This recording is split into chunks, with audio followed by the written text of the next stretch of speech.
కల్కి అందరూ ఇప్పుడు చూశారు, అంతా ఓకే అయిపోయింది. అయితే రీసెంట్గా ఏంటంటే కల్కి టీంకి కొన్ని నోటీసులు జారీ చేయడం జరిగింది.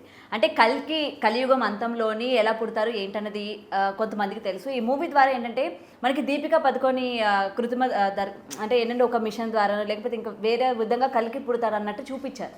అయితే ఇది హిందువులకి మనోభావాలకి దెబ్బతినేటట్టు ఉంది అని చెప్పి నోటీసులు జారీ చేశారు. అయితే ఇట్లా వక్రీకరించడం, కల్కి ఈ విధంగా పుడతాడని చెప్పడం ఇది ఎంతవరకు కరెక్ట్? అసలు కల్కి ఏ విధంగా పుడతారు మామూలుగా? నాన్న గౌతమి, ఈ కల్కి సినిమాకి ముందు ఒక ఇంటర్వ్యూ ఇచ్చా, తర్వాత ఒక 9-10 ఇంటర్వ్యూలు ఇచ్చా. చెప్పాను, అందంగా మెత్తగా చెప్పాను. అయినా కూడా కొందరు మొరగడం అది జరిగింది. సో లెట్ దెమ్ బార్క్, అది వేరే కథ. విషయం ఏంటంటే నాగశ్విని కుర్రోడు ఏదో చదివాడు, ఏదో అతనుకున్న పరిజ్ఞానంతో తీశాడు. కానీ కాళిదాసు కవిత్వం కొంత, నా పైత్యం కొంత అని మిక్స్ చేయకూడదు. ఇప్పుడు కల్కి అని నువ్వు పెట్టబట్టి కదా మేము మాట్లాడుతున్నాం. అవును, కల్కి అనేది విష్ణువు యొక్క 10వ అవతారం. మేము స్వామికి ఆరతిస్తాం, రాత్రి ఇచ్చినప్పుడు పాడతాం. మ్లేచ్ఛ నివహ నిధనే కలయసి కరవాలం ధూమకేతుమివ కిమపి కరాళం కేశవద్రూత కల్కి శరీర జయ జగదీశ హరే. కేశవద్రూత కల్కి శరీర జయ జగదీశ హరే. ప్రళయాపా యోధిజలే ధృతవానసి వేదం వీతవాహిత చరిత్రమకేదం కేశవదూత మీన శరీర జయ జగదీశ హరే. అమ్మ, విషయం ఏంటంటే కల్కి 10వ అవతారంగా వస్తాడని, మ్లేచ్చుల్ని దునుమాడతాడని, గుర్రం మీద వస్తాడని, విష్ణువేశాన్ని ఆయనకి పుడతాడని, శంబల్ నగరంలో పుడతాడని, పద్మావతి భారీగా కలిగి ఉంటాడని, ఇవన్నీ మన పురాణాల్లో చెప్పారు. కాబట్టి మేము మాట్లాడదాం. ఏమండి, ఇప్పుడు మనం ఇలా ఆఫీస్ వాడుకుంటున్నామండి, ఇక్కడ అరటిపండు తొక్కలో అక్కడ నీళ్లు పారబోసి వెళ్ళిపోతే రేపు పొద్దున అడుగుతారా? అడుగుతారు, రెండోసారి ఇవ్వడానికి కూడా ఇష్టపడరు కదండి. సేమ్ కల్కి సినిమా అయినా, చోది పురుష అయినా, ఇంకోటైనా కదా. నువ్వు ఎవరు టచ్ చేసావు? పురాణం టచ్ చేసావు. మేము మాట్లాడతాం. నువ్వు ఉన్నది తిట్టే దండం పెడతాం, లేకపోతే అన్నం పెడతాం. తప్పు కదా, తప్పు కదా. విష్ణువేశ అనేటువంటి బ్రాహ్మణుడికి, ఆ పండితునికి ఆయన కుమారుడుగా ఆయన భార్య ద్వారా జన్మిస్తాడు అని చెప్పి రాసి ఉంటే, ఇలా మన సొంత కవిత్వాన్ని కలిపితే నోటీస్ ఇవ్వాలా వద్దా? డెఫినెట్గా ఇవ్వాలి. ఎందుకంటే జనాలు ఇప్పుడు సినిమాలకి ఎంత ఎడిక్ట్ అవుతున్నారో చూస్తున్నాం. దాన్ని బట్టి ఇప్పుడు సోది పురుషాన్ని ఎందుకన్నానంటే, ఇవి చూసావమ్మా సోది పురుషు? సోది పురుషు అంటే అర్థం కాదుగా, ఆది పురుషు. ఓకే, ఇప్పుడు అర్థమైంది. ఓకే. ఈ ఆది పురుషు సినిమాలో రాముడు లక్ష్మణుడు పరిగెడతారు సీతాదేవిని ఎత్తుకుపోతే. రామాయణంలో అసలు ఉందా? ఓ చిన్న పిల్లోడు చూశాడు, 10 ఏళ్ల పిల్లోడు, వాడు అదే నిజం అనుకుంటాడుగా. అవును. మరి ఓం రవుతా దొన్నపోతా అలా చేయొచ్చా? చేయకూడదు, తప్ప కదా. అందరు రామాయణం చదివేసి వస్తారా? అది నిజం అనుకుంటారు కదా. డెఫినెట్గా ఇప్పుడు మనకి కొన్ని సినిమాల ప్రభావం మీద ఉందా లేదా? ఉందా లేదా? తప్ప కదా. తప్పే. అలాగా కల్కి ఇలా పుడతాడని రాంగ్ కాన్సెప్షన్ చేయొచ్చా? ఇలాంటి యేసు ఎలా పుట్టినో ఓ సినిమా తీయచ్చుగా. డిసెంబర్ 25 ఓ సినిమా తీయచ్చుగా. అలాంటివి తీరా? యేసుకి సంబంధించి కూడా సినిమాలు ఉన్నాయి కదా గురుగారు గతంలో. డిసెంబర్ 25 ఉండదుగా. డిసెంబర్ 25 ఉండదు. ఇంకో తెలంగాణ గొర్రె డానియల్ జూలై 7 చేశాడు, మనం 27 అంటే 20 రోజుల క్రితం. అడుగుదాం. కల్కి సినిమా గురించి మేము మాట్లాడతాం, because it's belongs to us, related to purana. We should speak. ఈ పుస్తకంలో విషయాలు తప్పని నిరూపిస్తే ₹1,00,000 ఇస్తారట. ఈ పుస్తకం పూర్తిగా తప్పని నిరూపిస్తే 10 లక్షలు. పుస్తక రచయిత హేమకాంత్, గుంటిపల్లి హేమకాంత్. బయటపడ్డ యేసు బతుకు వేళ అమూల్యం. నెంబర్ కూడా ఉంది. 90% మంది బైబిల్ పూర్తిగా చదవరని తెలుస్తుంది. ఇందులో పాయింట్ 1 యోబు గ్రంథము 25.4 నరుడు దేవుని దృష్టికి నీతిమంతుడు ఎట్లు కాగలడు, స్త్రీకి పుట్టినవాడు ఆయన దృష్టికి ఎట్లు పరిశుద్ధుడు కాగలడు అని చెప్పిన వాక్యమును గమనిస్తే స్త్రీకి పుట్టినవాడు శుద్ధుడు కాదు అని తెలుపుతుంది. ఏసేవాడు పుట్టాడు చక్కగా ఏమైనా పుట్టాడా? సరే మరి రాసినాడు ఎవరికి పుట్టాడు? ఈ బైబిల్ రాసింది 44 మంది. ఆ. ఈ 44 మంది తాగుబోతులు. వీళ్ళందరూ ఈ 1000 పేజీల పుస్తకం రాయడా 44 మంది కింద మీద పడ్డారంటే ఆ. ఇందులో ఏం కంటెంట్ ఉంది? అది కూడా ఓ వ్యక్తి చచ్చిపోయిన 300 ఏళ్ళ తర్వాత సినిమా. ఎవడు బతికిలేడు. అదే రామాయణం రాముడు ఉండగానే, భాగవతం భగవంతుడు ఉండగానే. సో ఈ వాక్యమును గమనిస్తే స్త్రీకి పుట్టినవాడు శుద్ధుడు కాదని తెలుపుతుంది. అంటే యేసు పుట్టింది స్త్రీకి కాదా? ఒకవేళ స్త్రీకి పుడితే శుద్ధుడే కాదు అని బైబిల్ స్పష్టంగా వివరించి చెప్పింది. దీని ప్రకారం యేసు దేవుడు కాదు కదా, పరిశుద్ధుడు కూడా కాదు అని చెప్పడంలో సందేహించవలసిన అవసరం ఏమాత్రం లేదని అర్థమవుతుంది. ఒకవేళ యేసు పరిశుద్ధుడు అనుకుంటే ఆయన పుట్టింది స్త్రీకి కాదని ఒప్పుకోవాలి. స్త్రీకి పుట్టలేదు అంటే యోధా గోత్రం ఎలా వచ్చింది? అది పెద్ద ప్రశ్న ఉత్పన్నమవుతుంది. అతి ఆశ్చర్యకరమైన విషయం ఏంటంటే యేసు స్వయంగా నేను సత్పురుషుడను కాదని, దేవుడు ఒక్కడే సత్పురుషుడని చెప్పును. మార్కు సువార్త 10:18, లోకా సువార్త 18:19 ద్వారా యేసు చెప్పుకున్నాడు. యేసు స్వయంగా చెప్పినా వినకుండా దేవుడు అనడం ఎంతవరకు సమంజసమో మీకు మీరే ఆత్మపరిశోధన చేసుకోండి. మొన్న కల్కి సినిమా విషయంలో కామెంట్ పెట్టారు. ఏంటంటే కర్రుడు వచ్చి ఒరే నేను గొప్పవాడిని కాదురా అన్న వీళ్ళు ఊరుకునేటట్లేదు. ఏదైనా అంత గొర్రెల్లో తయారయ్యారు. కాబట్టి రామాయణం మీద హక్కు ఎవరికి ఉంది? రామాయణం మీద హక్కు? రామాయణం మీద ఎవరికి హక్కు ఉంది? వాల్మీకి. ఆయన కదా ఆదరం. భారతం మీద ఎవరికి హక్కు ఉంది? వ్యాసుడికి. ఆయన ఆదరం. నువ్వు మధ్యలో ఇంటర్ప్రిటేషన్ చేయకూడదుగా కదా. కల్కి సినిమా తీసిన వాళ్ళకి నోటీసులు ఇవ్వడం సమంజసం. దానికి లవ్ సింబల్ కొట్టి లైక్ కొట్టాను ఆ పోస్ట్కి. ఓకే. ఎందుకంటే సినిమా మంచిగా తీస్తే దండం పెడతాం, తప్పేది. కానీ మనం అలా మన ఇష్టం వచ్చినట్టు కల్పించి వచ్చే తరాన్ని పాడు చేయకూడదు కదా. ఆ సినిమా ఏది మన ఆదిపురుషులో రావణాసుడితో మోకాళ్ళ మీద కూర్చుని కబుర్లు చెప్తుంటుంది. హీరోయిన్ కబుర్లు చెప్తుంటుంది, ఏదో ఫ్రెండ్స్ మాట్లాడినట్టు. రావణాసుడు ఎలా ఉంటాడని రామాయణంలో ఈ చెలికత్తెలు అడిగితే సీతాదేవి కేవలం బొట్టనవేలు బొమ్మ వేసింది. ఏమ్మా మనిషి బొమ్మ ఏమంటే బొట్టనవేలు వేసి ఉంటే వాడు వచ్చినప్పుడు అదే చూశాను, ఆ బొట్టనవేలే వేసాను. అది రామాయణం. వీడు ఎట్లా వచ్చినట్టు ఏదో ఫ్రెండ్స్ మాట్లాడినట్టు తప్పు కదా. రాజుగారు ప్రైజ్ ద లార్డ్. పడుకున్నారా? అయ్యో సారీ సార్, పడుకుంటారా? పడుకోండి sir. Good night sir. Good night sir. All the best. జై శ్రీరామ్. జై Shriram sir. Praise the lord. జై శ్రీరామ్. ఇది గొర్రె గొర్రె గొర్రె బతుకంతే, గొర్రె మెదడంతే, వైజాగు గొర్రెైనా బుర్ర ఉండదంతే. ఏం చేయలేమ్మా, గొర్రె అంతే. యెహోవాకి 2 పిల్లలు తెలుసా? అది మనం చదవలేమమ్మా. హెచ్కేల్ అని చాప్టర్ ఉంటుంది, హెచ్కేల్ అని. ఆ చాప్టర్ మగవాళ్ళు కూడా చదవలేదు. ఎవల అప్పములు హెచ్కేల్ చెప్పానుగా. ఎవల అప్పములు చేసి వారు చూచుచుండగా దాన్ని మనుష్య మలముతో కాల్చి భుజింపవలను. నేను చెప్పలేదు. మనం మామూలుగా పేడతో పిడకలు చేసుకుంటాగా, వాళ్ళు మనుషులు దానితోనే పిడకలు చేస్తారు. ఇగో చూడండి, క్లీన్. నేనేం సొంతం చెప్పట్లేదమ్మా.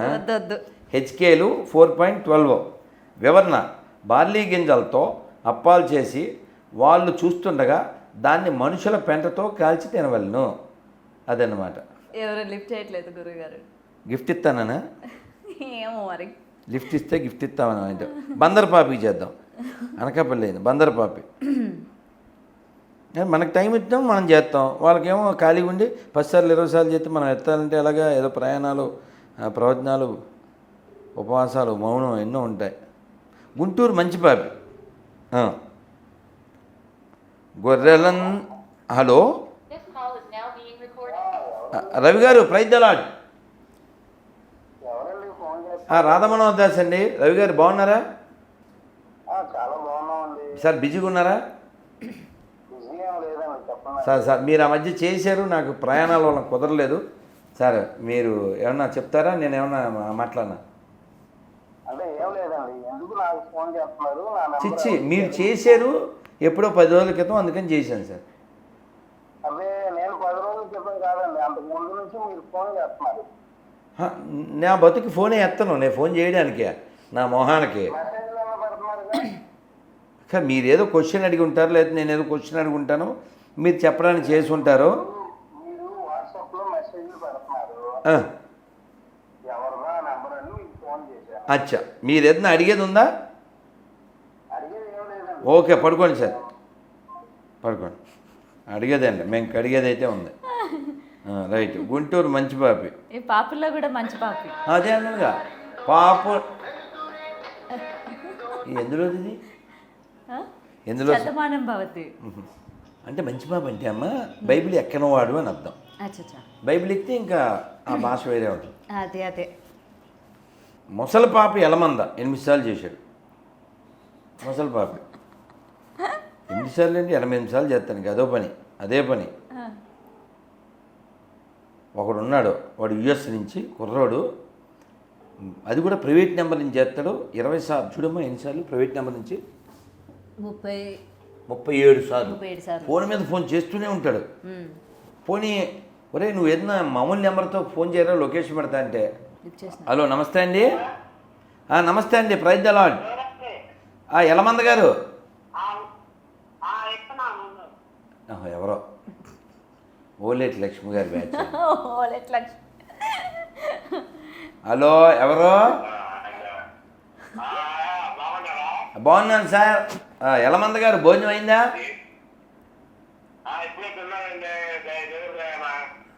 పోన్లేండి, ప్రైజ్ ద లార్డ్.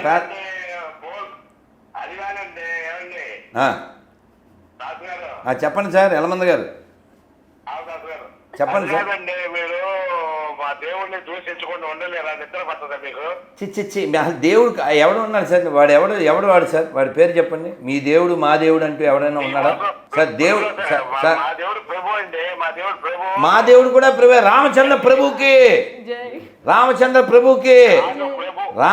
ప్రభుకి జై, ఎలమందకి బై. ఇప్పుడు నిద్ర పడుతుంది, ఎలమంద నిద్ర పడిపోయి. ఎందుకు చెప్పండి? ఏ రవి గారు ఫోన్ చేస్తున్నా? రవి గారు చెప్పండి సార్. చెప్పండి. అయ్యో మళ్ళీ ఆయన ఫోన్ చేస్తున్నాడు. చెప్పండి సార్. నమస్తే, చెప్పండి సార్. మీరే ఎప్పుడూ చేసి ఉంటారు సార్, లేకపోతే నాకు ఎలా వస్తుంది? నాకేం పని? మీరు ఎప్పుడో చేసి ఉంటారు, ఎందుకంటే నా నెంబరు ఎక్కడో మీకు దొరుకుంటుంది, ఏదో అడగడానికి చేసి ఉంటారు, లేకపోతే నా దాంట్లో.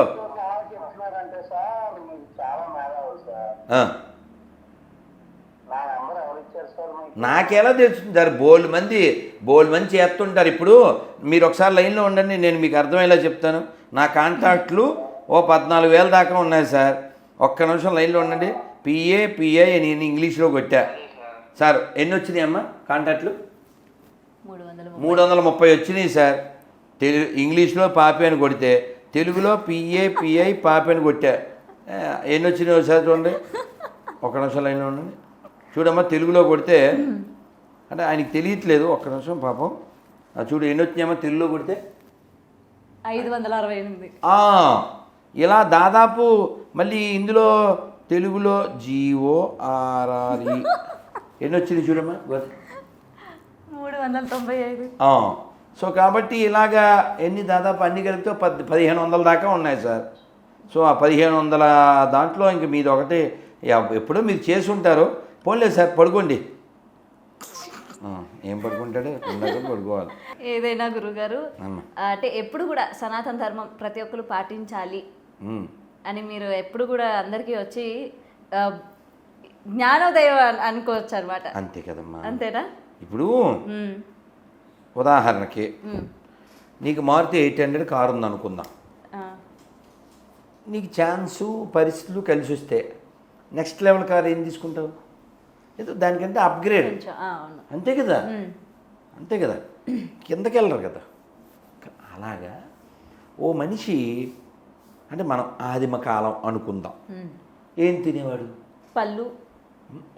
బాగా ఆది మానవుడు, ఆది మానవుడు మాంసం, పచ్చి మాంసం. ఇప్పుడు అలా లేడుగా, అప్డేట్ అయ్యాడుగా, వండుకుంటున్నాడు, చక్కగా తింటున్నాడు. అదే. అన్ని జంతువులు తినేస్తున్నాడు, మేకల్ని, కోళ్ళని, కట్లపావుల్ని, మొసళ్ళని, తాబేల్ని, పావులు అన్ని పురుగులతో సహా అన్ని తింటున్నారు కదా ఇవాళ. మిడతల్ని, తేళ్ళు, మండ్రగబ్బలు, జెర్లు అన్నీ తినేస్తున్నాడు. కుక్కలు రోజు 14,000 కేజీల కుక్క మాంసం వస్తుందంట ఎక్కడ, బెంగళూరులో. అదే మటనాన్ని పెట్టేస్తున్నారు. బా. ఇది నేను విన్నాను రీసెంట్గా, అంటే మటన్ అని చెప్పి. అవును అవును అవును. జస్ట్ మొన్నే. సో కుక్క మాంసం తింటున్న బెంగళూరు వాసులు అసలు కుక్కదా నక్కదా కదా, ఎందుకు తినాలి? అది ఫస్ట్ పాయింట్. అప్డేట్ అంటే ఏంటి? జంతువుల్ని పచ్చిగా తినే స్థితి నుంచి, జంతువుల్ని కాల్చి తినే స్థితి నుంచి అసలు జంతువులు తినకుండా ఉండే స్థితి కదా. మనిషి బతకడానికి జంతువులతో పని లేదే, అదే. మనిషి బతకడానికి జంతువులు తినాల్సిన పని లేదే. ప్రతి జంతువు మనిషికి ఉపకారం చేద్దే, మనిషి ప్రతి జంతువుకి అపకారం చేస్తాడు. ప్రతి జీవిని కడుపులో పెట్టేస్తే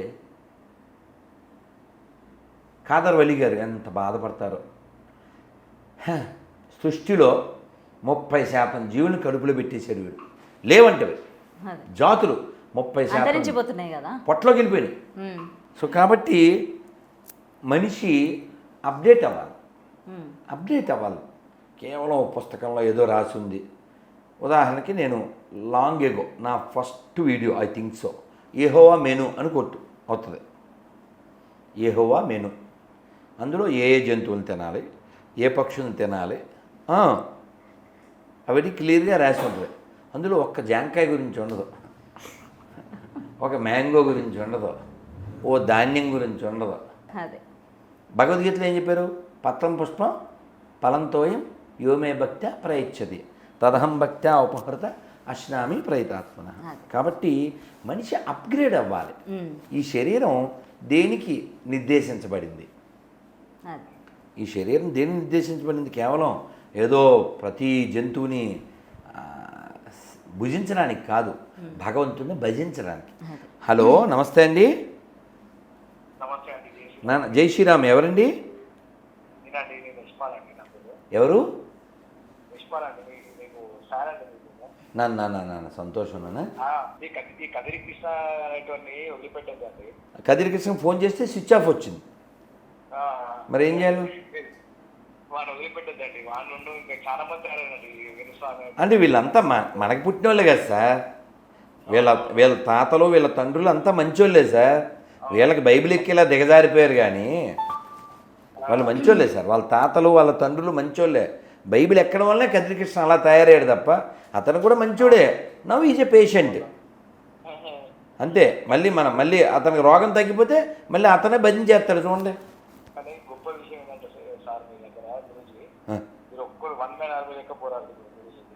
ఇంకా చెయ్యాలి సార్, మనం అందరం చేయాలి సార్. కదిరి కృష్ణ మనస్సు మారి అతను మారు మనస్సు పొంది చక్కగా అన్నమయ్య కీర్తనలు పాడుతూ చక్కగా, అన్నమయ్య ఎంత చక్కగా కీర్తించాడు. ఇతడొకడే సర్వేశ్వరుడు సితకమలాక్షుడు శ్రీ వెంకటేశుడు, ఇతడొకడే సర్వేశ్వరుడు. ఈ పాట కదిరి కృష్ణ పాడాలి.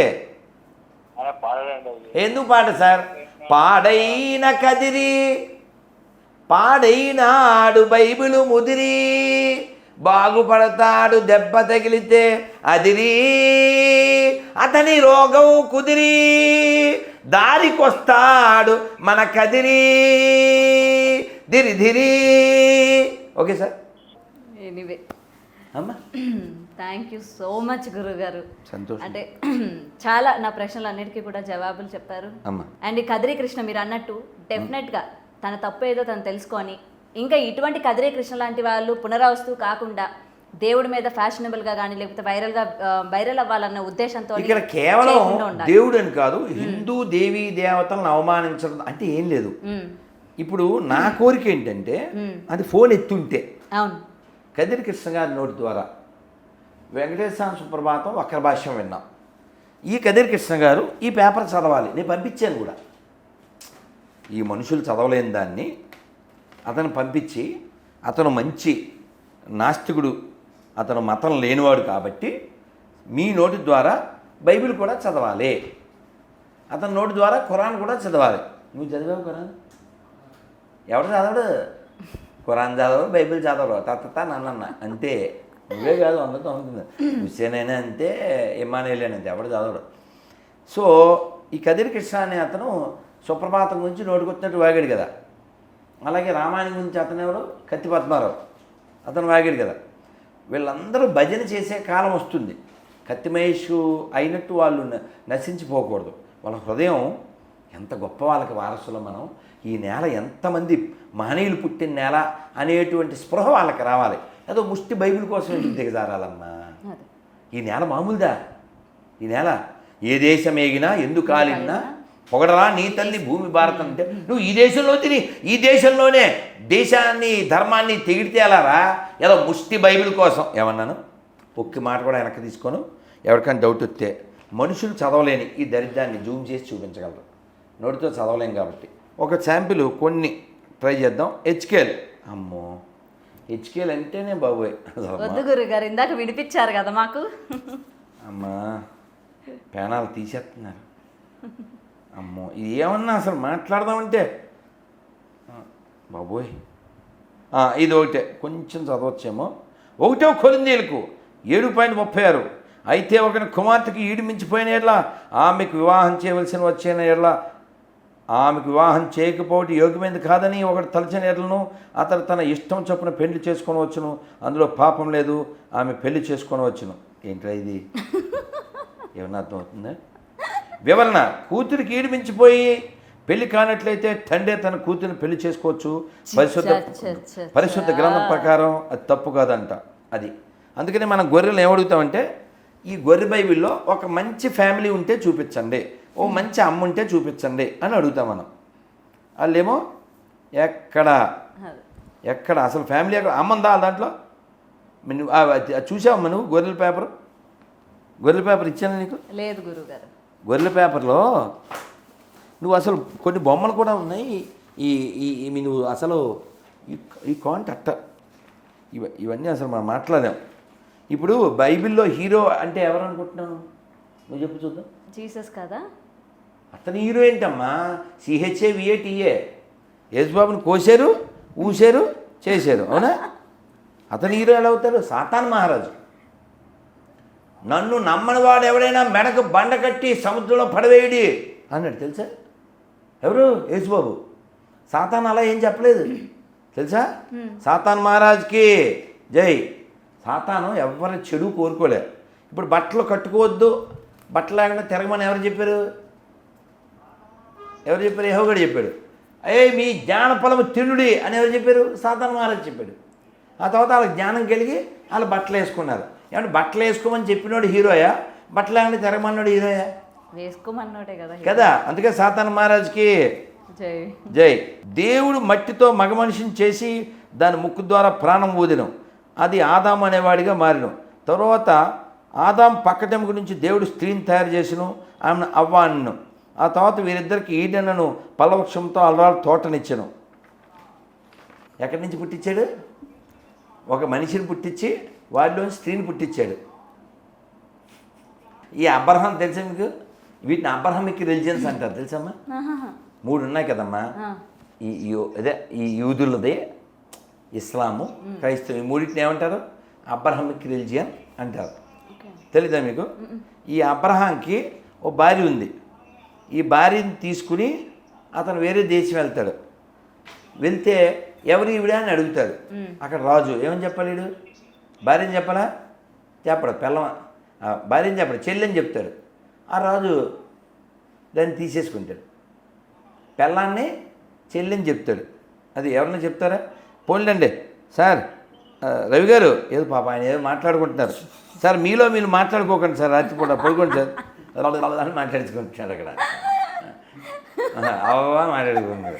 ఇంకా బైబిల్ ఎక్కితే పిచ్చి అంతేనమ్మా, ఇంకా అలాగే సంతోషం ఉండదు, ఇప్పుడు నిద్రపోరు. పోనీలేండి గురుగారు, అది చేస్తానే ఉంటారు ఈ రాత్రికాల సమయమైన అదే ఏదైనా అమ్మ. అందుకని ఇలా మనం నవ్వుకోవడానికి, మన అలా ఆనందమైన బయలుకి వెళ్ళకి వచ్చినట్టుకు చూడు, పిచ్చోళ్ళ గురించి వెంటనే కానీ లైవ్లో చూడండి ఇదే. ఫస్ట్ టైం ఎందుకు చెప్పు, ఇప్పుడు పడుకోవచ్చు కదా, పడుకోడు, పడుకోనేవారు, పాడు చేయడానికి పుట్టారు. ఇప్పుడు ఇప్పుడు సింపుల్ కాన్సెప్ట్ అమ్మా, ఊరికే అనాలిసిస్. అక్కడ 1 2 3 5 ఉన్నాం కదా, వీళ్ళు 5 దేవుడు ఉన్నాడని చెప్తున్నాగా, అంటే మనంతా రిలేటెడ్, మనంతా ఫ్రెండ్స్, మనంతా బంధువులం. వీడు దేవుడిని అంటే స్వామి అంటాడు, వాడేమో రామ అంటాడు, నువ్వేమో నాగం శివుడు అంటావు, ఇదేమో అల్లా అంటాడు, ఆ రాబర్ట్ ఏమో యేసు అంటాడు, నేనేమో గోవింద అంటాను. ఏ ప్రాబ్లం ఉంది? లేదు ప్రాబ్లం ఉంది, బాగానే ఉందిగా. శ్రీరామనామాలు 100,000,000, ఒక్కొక్క పేరు బహుతీపి. శ్రీరామనామాలు 100,000,000. కానీ భగవంతుడిని అలా ఎన్నో పేర్లతో పిలవచ్చు కదా, ఏం ప్రాబ్లం? మనం చూసామా? ఏదో ప్రశాంతంగా ఉన్న జీవితం, చిన్న జీవితం, ప్రశాంతంగా ఎవరికి హాని చేయకుండా బతికితే సరిపోద్దిగా. ఏదైనా గురువు గారు అంటే అందరూ కూడా ఇట్లాంటివన్నీ చిలిపివి అంటూ ఉంటారు కదా, ఇట్లాంటివన్నీ అసలు చేయకుండా ఉంటే సరే. అదే నేను అనేది చిన్న లైఫ్, అంతే అంతే అంతే. మా దేవుడిని నేను నమ్ము కొంపల దగ్గరికి వచ్చి ఏంటి దరిద్రం, ఏదో ముష్టి పుస్తకం పట్టుకుని. ఇప్పుడు నేను 26 క్వశ్చన్లు ఎందుకు అడుగుతానంటే, మీరు కొంపల దగ్గరికి వచ్చి అడుక్కుంటున్నారు మారిపోండి అని, మా దగ్గర లేనిదేమైనా ఉంటే మారిపోతామే. అంతే అంతే. ఏమో మంచి అమ్మ ఉందా, మంచి పండుగ ఉందా, ఎందుకు చెప్పండి.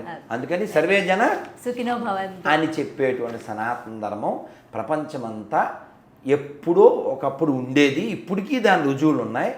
కాబట్టి అందరూ హిందువులే, అందరూ మన బంధువులే. భారత్ మాతాకి జై. జై శ్రీరామ్. థ్యాంక్ యూ గురుగారు. For more videos like this, subscribe Big TV channel.